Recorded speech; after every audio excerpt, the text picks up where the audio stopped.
welcome to another episode of Stuck in My Mind podcast. I am your host, Wize, and today's guest is Amanda Johnson, also known as the Story Oracle, with over 25 years of experience in story literacy, writing, and narrative medicine. Amanda helps coaches, educators, and change makers transmute their pain of their backstory into a powerful new narrative that that drive healing, leadership, and connection. Welcome to the show, Amanda Johnson. Hello. Thank you. I'm so Thank glad to be here. My pleasure's all mine. I'm really excited. Yeah. All right. Anytime I So get to talk.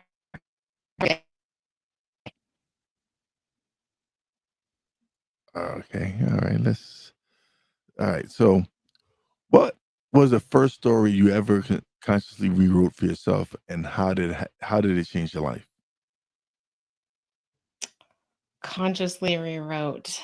I think it was actually the act of trying to rewrite it for someone else. When I became a mom, I realized that, as I was holding this baby, looking at him, thinking, how am I going to make sure that he doesn't end up in as much pain as I'm in right now? Emotionally, my story was catching up with me, and it was even catching up physically to the point where I was in a lot of pain and had to felt like I was bringing him into a small life, and I wanted something better for him. So I really focused on changing the scripts and the behaviors that I knew needed to be changed. If I could look back and say, oh, they had good intentions, but oops, they connected my worth to my performance. I got a lot of attention and love whenever I did really well. And when I was confused or frustrated or all these other things, not so much. Right. And so um, I really worked hard to give him a different story. And it was through that process that I realized I could change mine. How they say you can't give someone something that you don't have. I think I did. I did. I tried to give him a really safe space. I didn't do it perfectly, but I did it enough that when he got old enough, he kind of started to turn it on me. Well, you tell me to do this, but you're not doing it.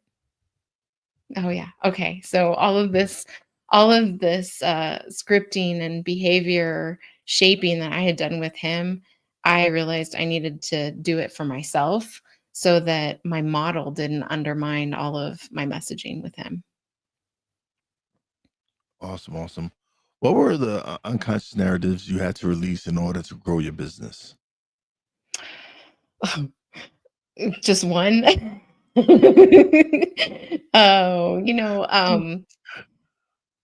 my business was a really interesting thing because I realized that I was the only one limiting myself, right? It wasn't, no one was giving me the rules, no one was telling me exactly how to do it. And for the first few years, I felt absolutely like free. I felt like I could create anything I wanted to. I didn't have a lot of sticking points.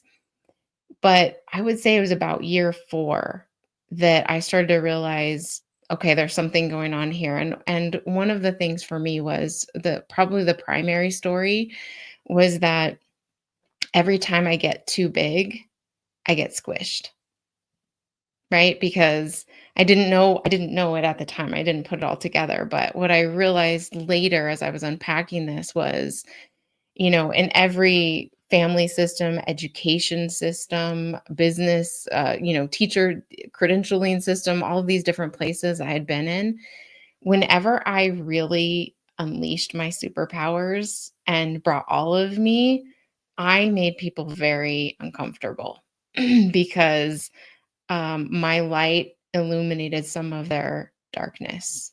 And so what would happen is they would try to run me off a stage or not let me get there in the first place or tell me to, shush my mouth really little, right? Like all those things. So I think that's probably one of the biggest narratives that I've been able to overcome is like it's really okay to be big. And I had to build the inner safety to know that other people's stuff is just going to be their stuff. If I'm shining bright and they're getting mad, then I need to just make sure that I have contracts in place and I have good communication, all these different things that keep me in my space and integrity, and then let the rest fall where it's going to. What does being the story oracle mean to you? And how did that name choose you? Well, I've always been a seer since I was very little. This is one of the reasons why I was, minimized a lot, because I would always ask that question about what I thought was the elephant in the room. Like, why would you do something like that? So I've always been able to see beyond what the people around me have been able to. And when I got into the university, I started to realize that while I could see, I hadn't done a lot of I hadn't earned a lot of my own beliefs. And so my worldview kind of began to shatter as I started to wrestle with some big stories in the classic books program and have those big questions like, what if it's not true? Like, I don't know. I don't know what I'm going to do. My whole world's going to fall apart if it's not true. And it was at that time that The Matrix came out. Mm. And one of my favorite questions to ask people is like, what's your favorite story and who's your favorite character? Because I think it reveals a lot about us. And for me, my favorite character in that movie was the Oracle, because she was so frustrating. But she also was so determined to have Neo realize who he was on his own and own it. Like, she wasn't about to just tell him, "Am I the one?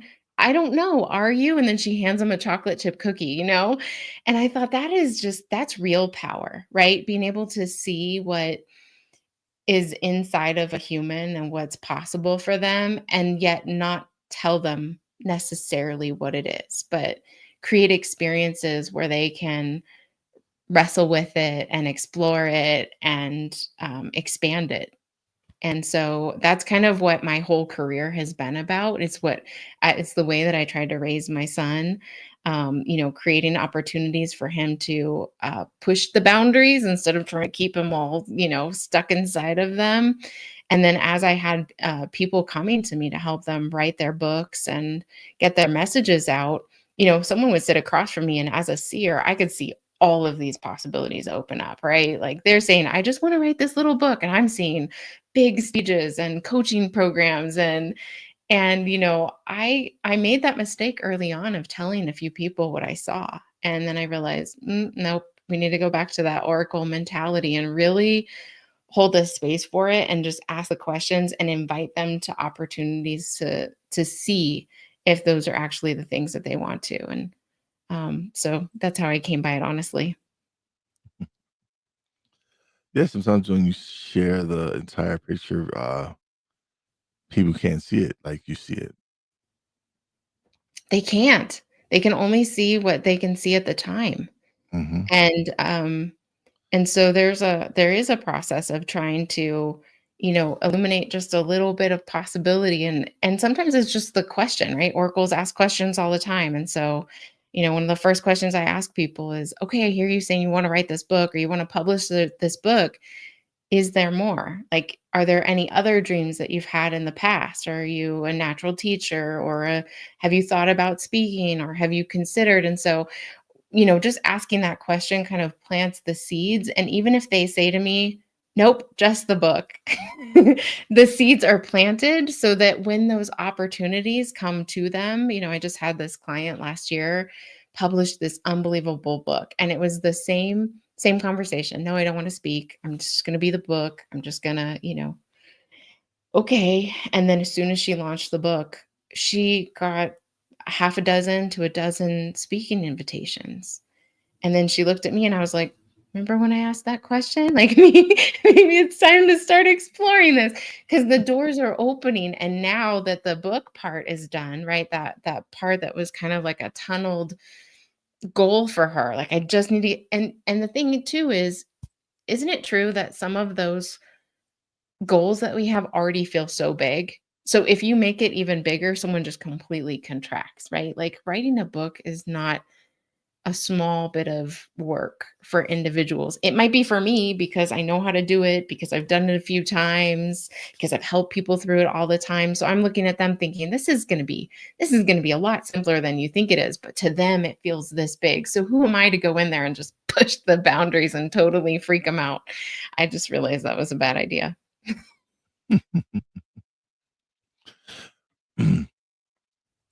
You talk about walking away, walking messengers home.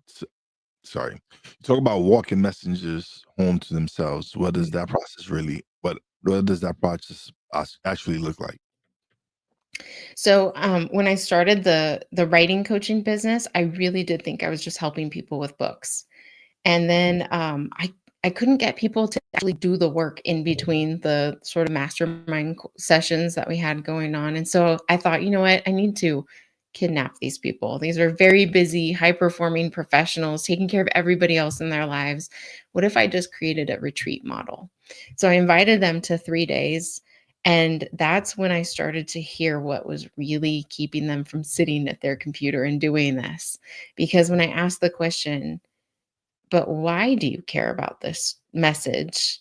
What did it hit? It hit the story, right? Well, because I know exactly what these people are feeling.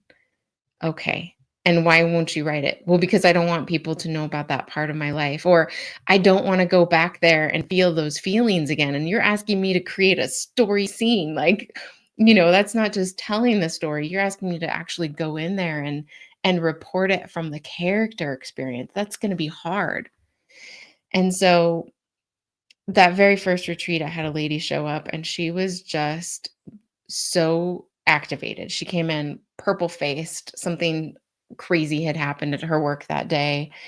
And of course, it was pushing right up against the story that she was getting ready to put into a book. And so she did not speak in retreat. This was my very first retreat. I'm already, you know how it is to do anything first in business. You're like, is this going to work? I don't know. And so I'm already kind of up in my own head and narratives about it. And then this woman doesn't talk for like 2 days. And I'm thinking, she's staying in the space. I can see her trying to do the work. I'd ask her a question, mute. The last day was the day where everyone got the opportunity to share a little bit of their story. And she stood up and she started to, instead of telling her story, she started to sing. And the song told the story. And everybody in the room was just overcome with the power of this story. And she got to the end and she did this little curtsy, like ta-da. And she sat down. I was like, no, get back up there. We're going to get feedback from everybody while we're all wiping our tears away. And there was something that happened in that process of getting feedback and being in the space with other people who needed to hear that part of her story, who needed to hear someone else had felt that kind of pain that was coming through as she was singing.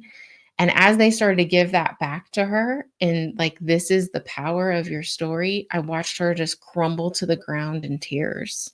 And that's when I knew, like, okay, I heard this little voice say, this is actually what you've been called to do. The books will get done, but your mission is to help people get back to who they were before the story crushed them, right? Before the story happened. And the most amazing thing that happens when people really sit down to write and wrestle with their stories is they get to see the truth of it. They don't look back and see just the highlight reel. They see all the hard stuff that happened. And they don't look back and they don't see all the hard stuff. But when they have to weave together the whole narrative, they can see all of these moments of grace that happened, these opportunities, open doors, mentors showing up. And there's something really amazing that happens when someone can see their whole story and own it. And I feel like it does walk them back to who they are. The lady that I said last year, she launched her book. When I went out to her event, 2 of her family members pulled me aside and said, "Thank you for bringing her back to us." And I said, "What do you mean?" I kind of knew what they meant, but what do you mean? The oracle, right? Yeah. And they said, she's been an absolute superhero in our family. Like, she shows up, she supports everybody. She, from the outside, like, she looks like the same person before terrible thing that happened to her, but there was something missing. And it's back because she wrote this book. And it was just this part of her that got sequestered. It got pulled away because it was just too hard to feel the pain of that tragedy alone. And so she needed the community, she needed the safe space, she needed the blank page to put it all out there and all of its ugliness and wail over it and then go back and write it in a way that would move readers. It's powerful when people get to write their stories. Yeah, it is. It really is. That's something that kind of made me want to do the podcast is being able to have people like yourself come on and share your story and let Mhm. people know out there that hey, there are people who have stories to share that um might be beneficial to someone else to hear it that needs to hear these that needs to hear these stories and need to hear these interviews because it was like it was for me it was I have just been furloughed from work. I didn't have anything. I've never been in media, any of that, and so I just decided to launch the podcast, Mm. and so I kept making up excuses and telling myself, "Uh, who's gonna wanna listen to you? Why would you wanna start the podcast? Why would you do any of this stuff? Nobody knows you, like, you're no one." And finally, I decided to just press record, and whatever was gonna be recorded was gonna be recorded, and I just released it, and when I did that, it was like, "Okay, that wasn't so hard. That wasn't so bad." And I kept going and going and just kept with each recording just improved and improved, and once I got comfortable and kind of decided, like, this is the way I wanted to go, I wanted to interview people because at first it was just, me starting off, and I was just bitching about not working and what was going on at the time. It was during the pandemic, the George Floyd situation was going on, the election was there was just so much negative stuff going on, and I was like, "Yeah, I love doing the podcast, but I wanna focus more on delivering a much more positive Mm. and I wanna speak to people who are changing lives, people who are doing things that no one expected them to do, and so it was like, "Alright." And, of course, at the beginning, no one wanted to be a guest. Everyone's first question to me was, "Oh, well, how many listeners do you The have?" listeners. I'm like, "I'm starting out. I'm this is new to me. I'm and, Mhm. oh, well, get back to me when you have listeners." Mhm. So, of course, no's started turning to yeses, and it just started growing from there to the point now where, it's like I'm receiving so many different emails from people wanting to be on this show. Nice. I'm like, "Wow," like, it's come a long way, but it's the work that I put into the show. Mhm. Yeah. Yeah, and every time you run into one of those narratives about why you can't or why you shouldn't, it's just that pause and not letting it stop you and thinking, what is the like, what if I could? What if that stupid story that's running through my head just isn't true? Yeah. Yeah. So how do we distinguish between a limiting story and a soul-aligned one? Mm. The limiting stories are negative. They feel like all of the reasons why you shouldn't do something. And sometimes they're really logical, right? In your case, like, I don't have a lot of subscribers. Why would I ask people to, come on the show? Well, because that there's a different story. The soul aligned story was, I have a message, I have a mission, and I know that if I keep moving forward and I keep making the invitation and the right person at the right time, right? And so for me, the story that is the limiting one is just that. It tells you all the reasons you can't do something. And the soul aligned one is that one that connects you. I don't know what you call it. I call it co-author, some people call it God or universe or and for me, when I first had the idea to write books for myself and bring a message forward, it was it was almost like I switched. You know how people talk about timelines and quantum physics? It's like I switched. I went from depressed and disconnected and not knowing and feeling so scared for myself and my family and especially my kid to like writing a business plan that I never planned on being an entrepreneur. And I was going to work with a teacher from The Secret and I was going to get on a bestseller list and I was going to have a training company. I didn't even know what a training company was at the time. But that was me like lining up with a truer story of myself. Like that's actually what I'm capable of. It was my soul lining up with the truth. And you know, I decided to lean in over there and trust me when I say I ran into those old stories plenty. I had to go back and rescue all of those old parts of myself and all of those narratives along the way, but the more I stay true to that soul aligned message and vision of who I am and who I'm here to be in the world, the Mhm. better everything gets. You mentioned The Secret. I actually interviewed someone who was a part of The Secret, and Did you? yeah, I got to interview Bob Doyle. Oh, Um, nice. yeah, that was a great thing for me because like many other people, I was a big fan of The Secret and Mhm. read the book, watched the documentary, and so when I received the email from the people who were representing him, and they're like, "Hey, Bob Doyle would like to be a guest on your Wow. podcast," and I'm like, "Who? What? On whose podcast? On on my podcast?" I'm like, because like I said, I'm a fan of The Secret. I read the Yeah. book, watched the document, and to have Bob Doyle reach out and be like, "Yeah, I want to be a part of Mhm. what you're doing," and that was to me that was like mind blowing. I was like blown away. Like Yeah. this is someone I admire.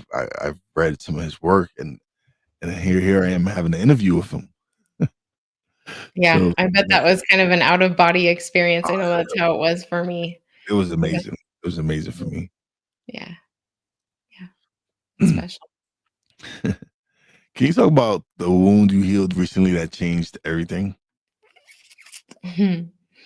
So, about 3 years ago, 2.5 years ago, I had a gentleman show up in my world, and I thought we were getting online, like, a Zoom call to talk about business. Like, I thought we were networking. That was kind of the space that we met in. And as soon as we got online, he said, "Amanda, I think you're the one," which is funny when you think about the story oracle, right? When you think about the oracle, those are his exact words. And I was like, "What are you talking about? The one? Like, we're here to talk about businesses and stuff." And he said, "No, I've been sitting on this project for a while now, and I've been asking for someone who would like speak the same language and be able to help me deliver this the way that I know it needs to be, and I can't do it myself. And so, can I send you the outline?" Sure. So I get the outline. It's 800 pages. Wow. An outline. That's just one of 6 parts that go as part of this saga that he's building. And so I'm reading this outline. It doesn't have any scene work, no setting, nothing that should make me feel anything. Yeah. And I'm reading it and I'm just bawling. Which tells me it's a soul-aligned message, right? Like, there's something in there for me too. And so I worked with him. We worked for about 6 months. The man wrote like a mad person. He wrote 1,500 pages in 6 months. And Wow. so every day I was deeply immersed in a story that looked so much like mine. Different different setting, different characters, different details, but the core wound that happened to this character was so similar to what happened with mine. And we got to the end toward the end of the project, and it was, things were starting to get hard on his end, which I mean, it happens when you're in the creative process, right? Like things start to kick out around you and you're like, oh my gosh. And it's just, you have to be absolutely devoted to the project to keep going. And so he said, I need a week. Like there's some stuff happening over here. 'Cause I told him this chapter that you sent me this is a make or break chapter. You gotta, this has to be like, if we don't get this right, the whole saga goes off the rails. And he said, okay, well, I need a week. I'll get it back to you. Or maybe you could use your Amanda magic and maybe, do what you do. Help it before I get there this time. And I thought, I don't know if I should do that. Like this is it. I don't know if I can do that. Well, I'm gonna try. Few different things happened in my world that told me to try. And so I did. And as I was writing this scene, I was transported into a scene from my own life. It was different characters, but the same characters, different situation, but kind of the exact same transaction that took place. And what happened for me was because the power of story is that it allows you to feel and think and experience things before you have to do that for yourself, right? And one of my favorite thought leaders right now is Jordan Peterson. He talks about that all the time. People, writing and being in a story is such a powerful way to let things die before you do. That's how he puts it. And so I had this moment where I was so immersed, and I had this idea, this question pop through. What if the character in your story did that to you for the same reason that the character in this story did it? So I've been calling that story from my childhood an act of malevolence or just absolute lack of consciousness and caring. Those are the two extremes. And I wasn't sure, but either way, it stacked up to me being super harmed. Yeah. The idea that maybe it was done with a good intention gone bad changed the whole narrative. I something happened, I was writing it, I saw it, I felt it. I don't know if you've ever had a moment where you feel like something is changing inside of you, Hmm. like almost at a cellular level. It happened to me once when I was working with a client in 2012. He had 30 days left to live, and he asked me to run Oh, alongside him as he did it. And there was something about that that changed me. Like I didn't know what it was, but it changed everything inside of me. I would never be the same person after that. And this was the same sort of thing, and I knew what was happening, and so I just told everyone that day, um, I'm gonna be out of the office," and I crawled into bed, and I just let it change. And when I woke up, all of the opportunities were different. My health journey completely shifted. It was like whatever that narrative was had turned into me being a sick person for most of my life, not being able to lose weight, not being healthy, and then all these things started to happen, and all of a sudden I'm healthier again. Things happened the same way in my marriage. And so that story that happened when I was 7 formed an identity through which I created everything else in my life, my business, my marriage, my relationship with my kid. And that year, everything changed and for the better. awesome, awesome. What is story literacy, and why is it such an essential skill for leaders today? So when I say literacy, I mean, think about reading and writing, right? You talk Mhm. about you thinking in terms of like a capacity to interact with something like words and stories. And so story literacy is like we live in a culture where it's all about consumption, right? We're consuming all the time. And story is no different. It used to be something that we sat around campfires and we invited everyone to tell their stories, or we had the leader of the tribe telling stories about where we came from and why we're here and what we're doing together. And now we live in a world where, I don't know, you get on any platform and it feels like you can choose from 100 million stories, right? And at the end of long days, when we're working so hard, what do? We just sit there and take it in. Yeah. But every once in a while, something really gets us. right? Like, what's the last thing that you felt really addicted to that you were watching or reading? Mm, Like, you couldn't wait for the next episode. The Wheel of Time. Okay. So I feel like, and I've experienced this over and over, where the stories that come in and that like really grip us, they're Mhm. doing it because there's something in there for us.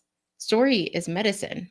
It contains archetypes and blueprints for meaning and identity and how we're supposed to move through this world to be happy and alive. And so when we find something like that, that we're just like, okay, I'm going to stay up until 3 a.m. I know this is a terrible idea for tomorrow, but I have to finish this darn thing. I know I'm not the only one who does that, right? Oh, yeah, Um, no. I there's mean, it's funny because there's sometimes I'm a bit more binge watching shows, and I know I have to go to work the next morning, but I'm like, I have to see the next episode. I have to see the next episode. I do it all the time. I do it all the time, and my husband's always like, "See ya," like, "Oh, Yeah. you're on one of these. I'll talk to you about it tomorrow." And but I know so is the knowledge of that there's something that story holds that we need to get to, and the literacy is the how to. It's not just how to read a book or do some math, but it's how to interact with a story so that you can actually extract the medicine. Because I've had plenty of times where I will just keep I don't just like binge watch the whole thing, right? No, I got to go back and watch one of the episodes like 100 times. And my husband's like, "What is wrong with you?" I'm like, "I don't know. I don't know. There's something about this." Well, story literacy and understanding the right questions to ask myself about it and how to interact with the characters in a particular way, it helps me to get the medicine out and then figure out how to use it in my own life, because usually I'm addicted because it's trying to give me an answer for this shenanigan I'm trying to deal with in my own world. Okay. So I know my experience with collaborating with someone from The Secret. How was your collaboration, and what was some of the challenges for you? With the teacher from The Secret? Yes. Oh, well, that was like a mostly magical journey. I said I was going to attract one, and almost 3 months later to the day, I followed a whole bunch of little, these little energetic breadcrumbs. My husband, who didn't want to go to church for a million years, was like, "Hey, let's go to Agape." And I thought, "Oh, there's a teacher from The Secret that works at Agape, maybe." Well, that day he actually had another teacher on his stage. And while I was sitting there listening and just totally enjoying the experience, my friend leaned over and said, "I think she's the one." I was like, "Whatever." I don't know. Like, all of a sudden the old limiting narratives were coming up about, now I'm right here. I'm like this close. What am I going to do? Am I going to take it? So many people between us. How am I going to go introduce myself? I don't know if I can. Everyone's starving. So we get out to the parking lot, and I look down, and I'm standing on a flyer with her face on it. Yeah. And my friend goes, "That's your sign. You need to go to that workshop. You need to do all these things." I'm like, "Okay, I'll call them up and see if maybe they'll give me a scholarship," because I was broke at that time. And so we needed to go eat. Everyone was starving. I had a cranky little kid and husband. And so we looked everywhere. We could never been in the place. We walked into a Sizzler, and right behind us, guess who walked in? The teacher whose face I was stepping on and invited me to a workshop. And, I had the opportunity to work with her for several years. I got the opportunity to learn how to facilitate transformation. She was Mhm. running an amazing program for teens called Motivating the Teen Spirit. And I got the opportunity to learn how to be in rooms with people and watch, create the space for people to tell their stories, and in them telling their stories, watching them give each other all kinds of freedom and knowing that they weren't alone and that people had overcome some of these challenges that they were face to face with. And yeah, so I learned how to do that. And then I partnered with her for a few years, helping people in her rooms who really wanted to write books. They would come over and work in my space, and I would help them to do that. And I learned so much. There was, back to where we started as far as like the narratives and when you consciously change them. In the beginning, my question was, how do I keep this kid safe from Mm. being shaped by all of the other stories in the world? Everything that everyone else sees for him, like I wanted him to unfold naturally into who he was. And that experience with her and her team, it gave me the opportunity to experience a safe space for myself. And then the work was consciously staying there because, man, I don't think I had ever felt safe before in my entire life.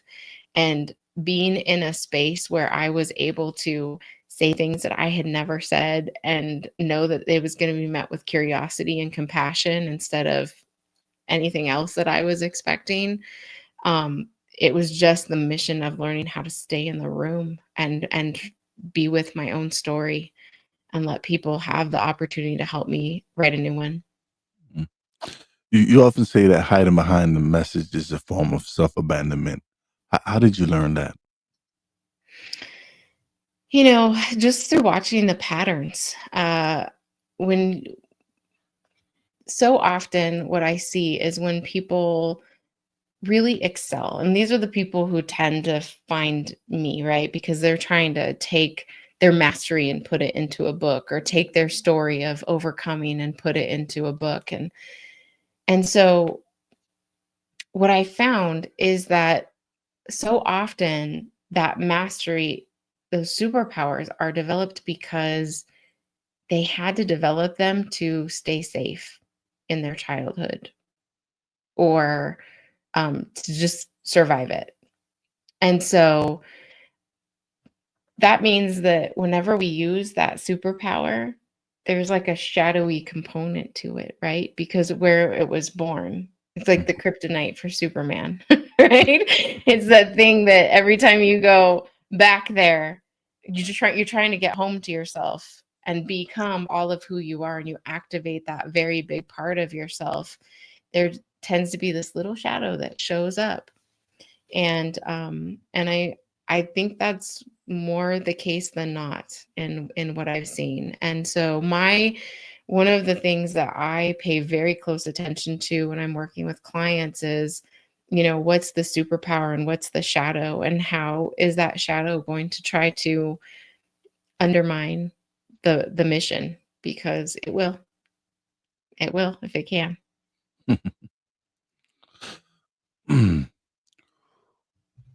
What practices help you stay in the oracle energy, especially when life gets messy? You know, the spiritual practices, which change from time to time, every once in a while there's like an upgrade that's needed. Currently, one of my favorite things to do is sun gaze. It's such a good way for me to start my day and to get absolutely centered and to connect with the light, right? The oracle light. And just to set my intentions for the day, to connect with, I don't know what you call it. I call it co-author. But reconnect with my mission and who I am really, not the roles and the obligations and all these other things that tend to overtake the rest of my day.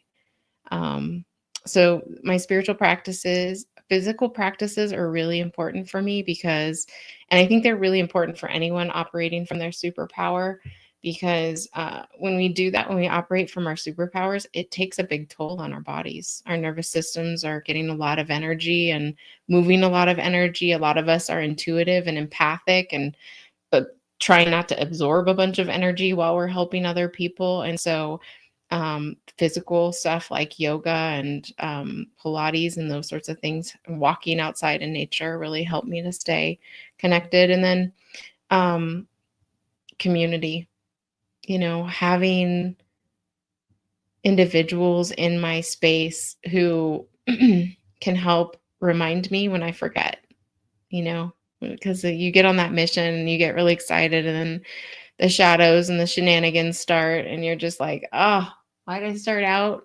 I don't know about showing up today. And then you have the people who are around you who, like every great hero, right? Heroes don't accomplish big missions by themselves. They usually have a little fellowship or band of friends who come alongside and lend their superpowers. And so I think that when we share our stories and we do it with the intention of understanding that we're going to share and then we'll forget parts of it, but the people around us hang on to those parts and they can give it back to us in the moments where we need to remember so that we can keep moving forward. Absolutely. And of course, story. I mean, anytime I'm jammed up and I'm just like, and then 2 or 3 people tell me in a week, like, have you seen this new show? I'm like, oh, I get it. That has my answer in it, right? I'm gonna sit my butt down and do the oracle thing, sitting here using all my story literacy to try to get to the bottom of this stuckness. What's the biggest misconception people have about their healing story? About healing? Yeah, people have about healing their story, about healing their story. I think it's one of the big misconceptions that we have about so many things, and it's that we have to figure it out alone. I don't know if it's like the shadow part of the American dream, go out there and like you can do anything, create anything. And while I wholeheartedly believe that, like I said, I don't see that people have actually accomplished those things being by themselves. They do it with people that care about them and care about the mission. And so healing a story is just like that. It's not something that you're probably going to be able to do by yourself. In fact, I think it was Carl Jung who said, we don't get wounded alone. And so we can't repair alone. Mm. And so the value of community and telling your story in community and having people lean in with curiosity and compassion and excitement and belief in you when you don't have belief in yourself. I think that there is kind of a misconception that we have to do it alone when the reality is that we shouldn't. We need to do it with other people. Okay. Mm. You've helped people co-author a new chapter. How do you know when a chapter is closing? That's such a good question because I'm in the middle of it. I'm in between. When you're flipping the page and you're done with the chapter and you're not quite in the next one. That's where I'm at right now. So I always know that someone's ready to shift when they see the pattern and their part in it. People have been writing their story and they'll call me up and they'll say, how I'm always talking about this thing that keeps interrupting my process of writing, or this person, the situation. Yes. Do you think that's because in my story, every time something like this happens, I do this thing? Yes, I do. I think, right. And so when we recognize our part in it, um, we have an opportunity to write a different story. And so I think chapters close when we've written enough of it that it feels not second nature, but almost, right? It's not like the default reaction anymore, but it's like I can do this now. I can take care of myself here. I'm operating as a better character in my story now with these tools, and like that idea that I'm ready for the next. When they start to get ideas about what's next, to me that's always like, okay, one is all closing up and the other one is starting to talk to you and invite you in. How does storytelling foster community and belonging in today's divided world? Hmm.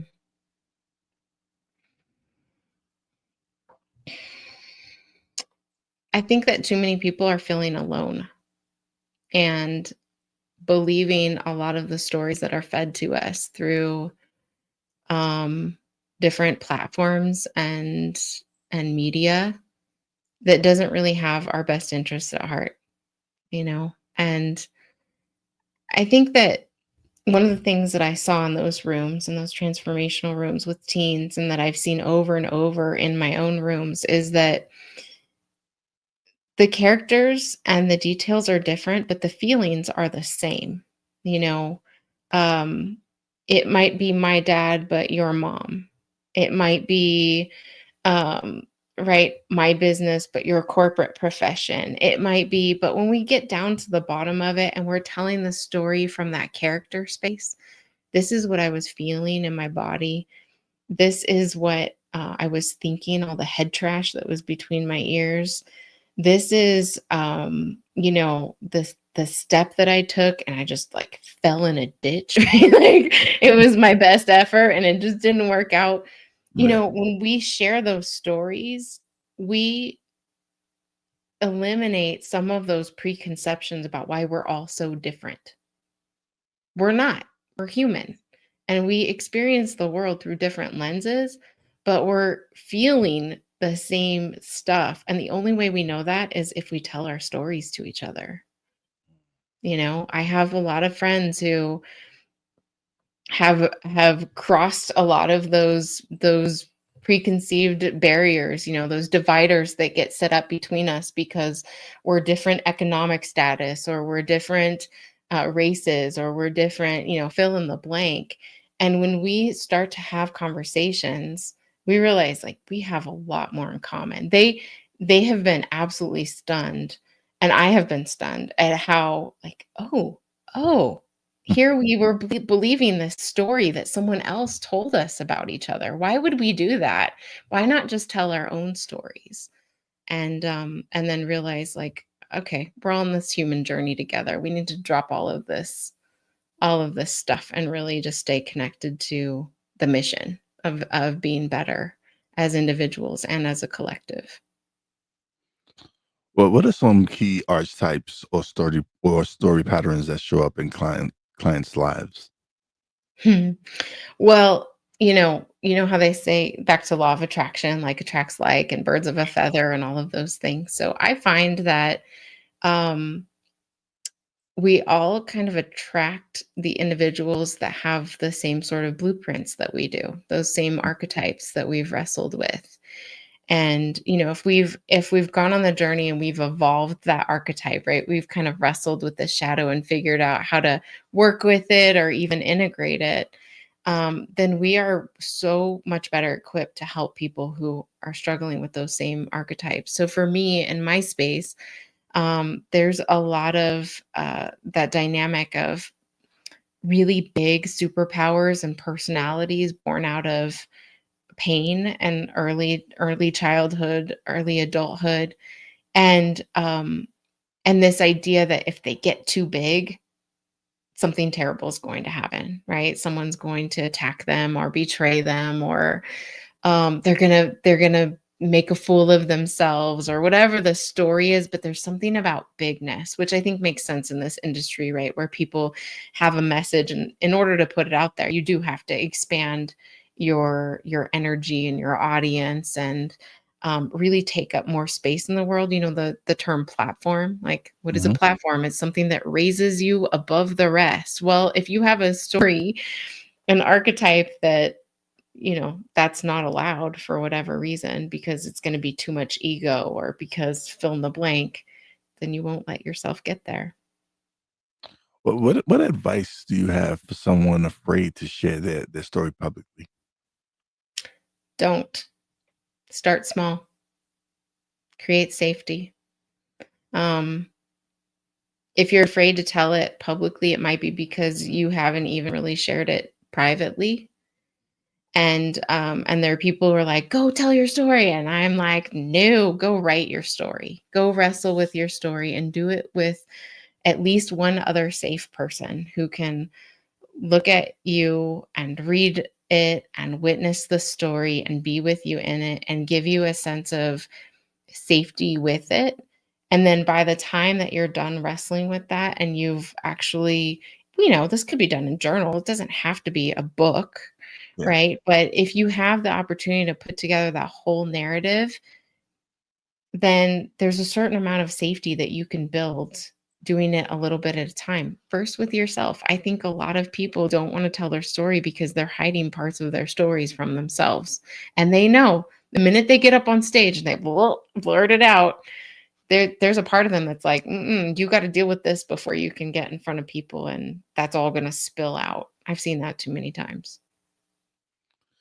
What do you see in people before they see it in themselves? What do I see? Yeah. Like, do you see the person that they can become, or do you see the person that's like struggling? What person Mm. that they're struggling to become? I guess, or Yeah, I think I can see because I'm working with a whole narrative. I kind of see their whole arc. I can see sometimes when they show up, especially in a first retreat, Mhm. and they feel really, I'll say, wiggly, so uncomfortable because like they quickly realize the personas that have gotten them by in the world, these like high performing things that everyone cares about in their world. It's not that we don't care about them, but we care about what's underneath it too. And so when people get into that space and they start to feel that, you start to see the parts of themselves and the even some of the ages. Like I'll see, oh, okay, we've got a 3-year-old now. This is about like the tyrannical threes, right? This is I need order, I need this, I need to be first, I need to like, okay, all right.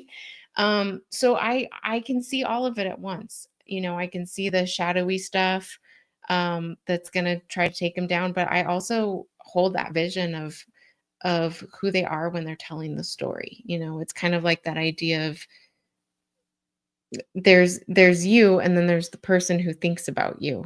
Like Okay. there's that part of you, right? That higher part. Yeah. And so I'm always looking at like that part tends to come through when someone's really telling their story with clarity and power and honesty. And so I'm always holding space for all of it. I don't really like to prefer one over the other because I think that we heal when we can see and hold all of it at once. Okay. What when you're in doubt, what story do you return to for courage? You know what? Lord of the Rings was one of the very first stories that I built story literacy with my friend in college. And I saw as I was watching Frodo just like get so tired and weighed down. My question was, why do I feel like that? I don't have a ring of power on my neck, or do I? Right? What might that be? And over the years, my friend and I use that as our shorthand. How are you, friend? Oh, I'm in a Frodo moment, right? Like things are hard, and I know I'm on a mission, and I know I'm the only one who can do it, but good grief. Like, am I going to make it? Or um, I'm in an Aragorn stage, right? So Mhm. an Aragorn being like the leader who's, I don't know, Return I'm of the king. afraid, Yeah. right? I'm kind of afraid I'm gonna mess it up, but I know it's my job. And so, okay, pick up the sword and go talk to the underworld and figure it out. Yeah. And so, Lord of the Rings is one of those that I return to and kind of find myself in a different phase and character each time. If you could hand your younger self one story she needed to hear, what would it be? You're always good. You're always good. You're good and you're worthy, and your choices don't change that. Awesome, awesome. Oh, this has been great. This has been time has flown by already. Like I'm looking at the time, like wow, it just seemed like we just started. But we've come to the part of the show where you get to solo screen and you get to plug away and let people know where they can find you, websites, everything. Sure.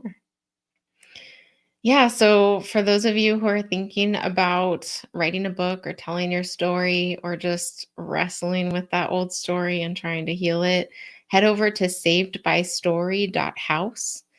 That's where the writing and publishing house is. If you hit /4 shadows, FORE shadows, you'll see that there's a whole bunch of free content there that is designed to meet you wherever you're at on the journey. Whether you're thinking, I want to write, but I'm not clear, there's something there for you. If you've got a manuscript, but you're not sure, if you're stuck in a story and don't know how to get out of it, there's a little bit of medicine there for you. And you can kind of see how we operate and see if you want to take the next step with us or not. Awesome. That was great. That was great. I once again I greatly appreciate your time. Greatly appreciate you coming on the show and sharing your knowledge and sharing your stories. Uh, I'm this is great. I love it. It's we're live, so but I will be clipping this and I will be sending you some clips so you can do whatever you want with them. But Thank you. let me close out the show, but don't leave just yet. Let me just close out the Okay. show and we'll chat a little bit off the air. But thank you so much for being such a Thank you. It's been great. thank you. All right, everybody. Another great episode is in the books. I had a great time chatting with Amanda. It was great. As always, big shout out to my real Wize fam, Poppy J, Brandy J. Love you guys. Shout out to the boss lady. Love you and appreciate you. If you haven't subscribed, please do hit that notification bell if you like what we're bringing here at Second My Mind podcast. And as always, a big shout out to all the essential workers out there. God bless y'all. Be safe. You know your boy Wize does it. Peace out.